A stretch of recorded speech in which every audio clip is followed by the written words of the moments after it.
Hello, everybody. I want to introduce you to my good friend and partner, Jerome the Minuteman. He will get you pre-approved for a mortgage in a minute. All right. Now, Jerome and we have been doing deals together for years, since 2003. Yeah, 2003. Well, the funny thing is, see, Jerome works for a direct lender.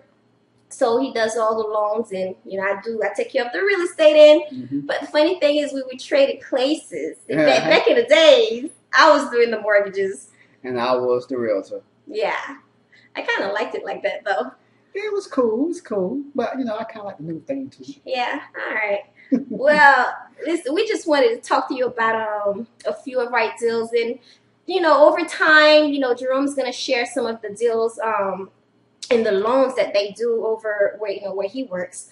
So, but for now, we are doing a loan. It's a USDA loan. Jerome is gonna break it down for you, but 100% financing is back. Okay. Now, first of all, Jerome, I want you to explain to the people. See, back in the days, people think 100% financing. Oh my God, that got a lot of people in trouble back in the day. So, what's the difference from now and then? Well, the real issue to me, in my opinion, what got them in trouble is they lost their job. That's the real issue. They lost their jobs. But today, we have, I guess, jobs trying to come back. Obama's trying to do his thing. But today's loan is pretty much more, a little bit more, it's a little bit more strict to get. It's not 580, it's no more like they used to, but it's like 600, 620, whatever. So a 620 to get approved for 100%. That's not bad. Yeah. That's not bad at all. And there's no mortgage insurance. Okay. On top of that. That's on the USDA loan. Now, okay, well, that's a good point though. You have USDA, FHA, Home Path, and tons of different loans. But just those, what's actually the difference between those? I mean, how does one qualify for a USDA loan? Compared to FHA or Home Path, what's the difference? Well, they all require at least a 620, or if you have no credit at all, we can still get you approved. With no credit? Yeah. Wow, that's good. But you gotta have alternative credit, like a light bill. What's bill. Alternative credit? Like a light bill, phone bill, a rent, something like that. Okay. Well, what if someone is living with a family member? I mean, does that mean they won't qualify for the loan? No, we just have to get another trade line, maybe like have a cable bill, something like that. Okay. All right. And of course, you have to make money. You have to be able to afford the loan. That's right. Yeah, they want to get paid back. At least 2 years of employment. Okay. That works. What about self-employed people? Can you do anything for them? Yes, as long as they got 2 years of tax returns. Okay.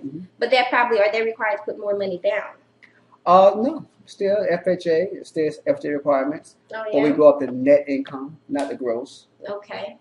Now, USDA loan, does he have any seasoning issues or? No seasoning issues. Okay. But the thing is about USDA, you have to live in the rural areas like Riverview, Lukes, Pasco County, areas like that right there. Okay. Now, the deal we're working on, it's 100% loan, but our buyer is coming to the table with no money. Now, part of what helped with that was that the lender actually paid part of the closing costs. Can you break that down? We gave a lender credit because in today's time, we are no longer getting yield spread for mortgage brokers. And can you explain yield spread? Well, prior, I guess, the last few years, when we get the interest rate, we would get some type of premium fees for certain interest rates. Right.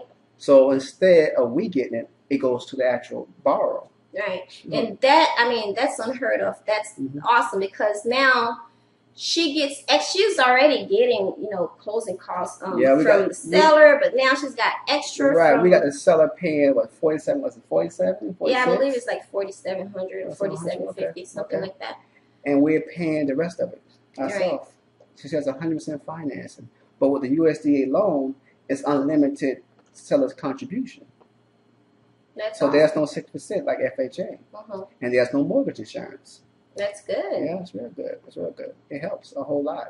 Yeah, especially, she's very happy. That's right. Okay. And you asked about also the home path loan. Yeah. The home path loan is pretty much a Fannie Mae REO type loan, more like for foreclosures, you know. And you can put 3%. Freddie Mac too. Yeah, yeah, Freddie Mac too. You can put 3% down, and there's no appraisal for that, and there's no mortgage insurance, but the rate's a little bit more higher. No appraisal. Are they not afraid of the risk involved? Why are there no appraisals? Because it's a Fannie Mae home. Okay. Fannie Mae pretty much foreclosure. Okay. So they're not really worried about that. Okay, well, what can you do? Let's talk about, investors. You have investors that are buying properties, they're fixing it up, and then they want to sell it to, let's say, one of our type of buyers. What can you do for them? I mean, do they have to worry about holding on to the property for a certain amount of time, like the seasoning issues? What are the requirements? That is, can an investor buy a property?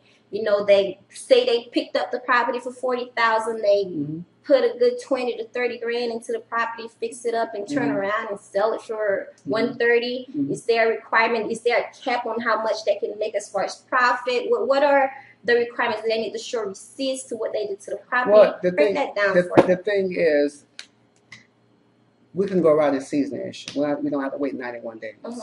Okay, but what's going to happen is that after 2 appraisals and an inspection, who's paying for the appraisals? Well, we are going to pay for the inspection. Okay. I believe you also. So are you sending your people out there to do the inspection? Yeah. Okay. They're on inspection because the thing is, they want to make sure that there's no type of issue because you got some, investors just patched together. Well, what else do they need now? Do you need to show receipts for everything you've done to the property? That would be a good thing because if you buy a home for $10,000, also you said for $100,000, well, they may ask for that. Okay. And you may want to have a licensed contractor also involved. Okay. If you're trying to flip the property. Okay. So that'd be a good thing to do. Okay. All right. Well, that sounds good. So you mean to tell me, investors, as long as they know what they're doing, don't expect to sell a property for $200,000 that you just bought for $20,000 and you put $30,000 into it. If everything works and all the numbers work, one of your buyers. That's right. That qualifies for this property can pretty much. And they could have a 620 or no credit score. Or no credit. Okay. And the company I'm with right now, they might be going on. They are going to be going on to 580 for FHAs. Okay. So which would make it a whole lot more easier. That's 580 again. Yeah, wow. 580. So we're kind of going back. We're going back. Well, that sounds good, Jerome. But let me ask you another question, though. Down payment. Okay, now I know, especially like FHA, as far as the borrowers being able to get gifts from relatives. Right. Now, I believe you were telling me sellers are not allowed to give a gift towards to the buyer for the down payment. The gift they can only give. Seller's contribution of 6% okay. on the FHAs and also the FHAs, but for the USDA there's unlimited. Okay. Now, what about the down payment assistant? That you were telling me about.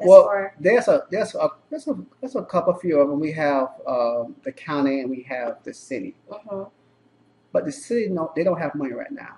But the county does. The city runs out of money all the time. Yeah, I know. But it's very helpful when they do have it. But to really, I like the Florida bond program. Okay, why is that? And the thing is, they give up to $7,500, and you can live anywhere, city, county, make a difference. And how do you qualify for that? If you qualify for FHA, you pretty much qualify for bond.